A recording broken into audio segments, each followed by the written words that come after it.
Hello bachcho, let's see this question. The question says, where were the monthly accounts of the baker recorded, or how were the accounts maintained and settled between the Goan baker and his clients? Why do you think they adopted this way? Question में हमसे पूछा जा रहा है कि जो bakers थे वो अपने मंथली अकाउंट कहाँ रिकॉर्ड करते थे, या फिर गोवन बेकर्स और उनके जो क्लाइंट थे उनके जो अकाउंट्स थे वो कैसे मेंटेन किए जाते थे, और आपको ऐसा क्यों लगता है कि उन्होंने ये तरीका अपनाया? Here the key concept is the accounts were settled on monthly basis.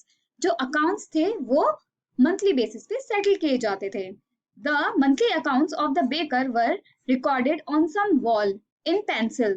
The baker generally collected his bills at the end of the month. The accounts were maintained and settled in this manner because the baker would supply different types and varying quantities of bread throughout the month. The wall would be an easy place to keep this record. तो बच्चों, baker monthly basis पे account को record करते थे wall पे, मतलब कि वो उनका जो भी अकाउंट बनता था, उनका जो भी रिकॉर्ड होता था वो जाकर पेंसिल से वॉल पर लिख देते थे. और जो बेकर थे वो जनरली जो अपना बिल है वो मंथ के एकदम एंड में जाकर कलेक्ट करते थे, और जो अकाउंट्स मेंटेन किया जाता था और सेटल किया जाता था इस वे में, क्योंकि जो बेकर है वो अलग अलग तरीके की और अलग अलग क्वांटिटी में ब्रेड्स पूरे मंथ उन लोग को देते थे, और सबसे आसान तरीका यही था कि वो किसको क्या क्या दे रहे हैं वो उसको जॉट डाउन कर दे एक वॉल पे पेंसिल के साथ.